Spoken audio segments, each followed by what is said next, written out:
বাচ্চাদের আবদার মেটাতে সার্কাসে নরেন জেঠু।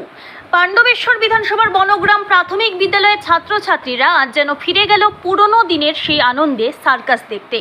বাচ্চাদের আবদার পূরণ করতে সদল বলে স্কুলের সবাইকে নিয়ে সার্কাসে হাজির হলেন বিধায়ক নরেন্দ্রনাথ চক্রবর্তী, যাকে স্নেহ ভরে সবাই নরেন জেঠু বলে ডাকেন। শিশুরা উচ্ছ্বসিত, আজ আমরা খুব খুশি, নরেন জেঠু আমাদের সার্কাস দেখাতে নিয়ে এসেছেন।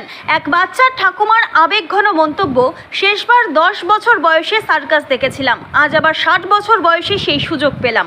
একসময় বিনোদনের অন্যতম সেরা মাধ্যম ছিল সার্কাস। মা বাবা বা ঠাকুর তার হাত ধরে যাওয়ার সেই মুহূর্তগুলির আনন্দ ছিল অনন্য।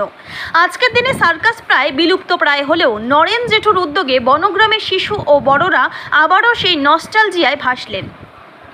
আজকে আমরা খুব খুশি, আজ নরেন জেঠু আমাদের সার্কাস দেখাতে এনেছে। তার দিন পর সার্কাস দেখতে এসেছি, খুব মজা করব। কি নাম তোমার?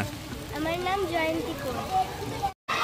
দাদা, আজকে বাচ্চাদের নিয়ে হঠাৎ আপনি সার্কাস আয়োজন করলেন, চলো যাই সার্কাস। ওই আমার পাড়া আমাদের পাড়া আমাদের সমাধান এই প্রোগ্রামে গিয়েছিলাম।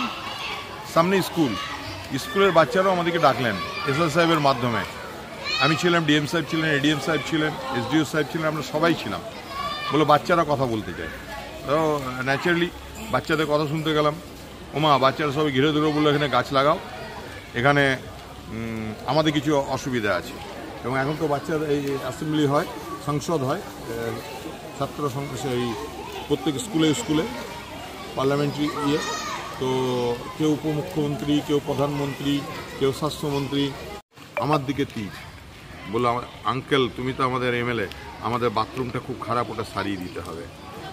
বাচ্চারাও কত সেন্সিটিভ হয়, এবং আমি সঙ্গে সঙ্গে কথা দিয়েছি। সেদিন থেকে বাথরুমের কাজ শুরু হয়েছে। উইদিন 15 ডেজ আমরা বাথরুমটা ওদের বাচ্চাদের হাতে হ্যান্ড ওভার করবো।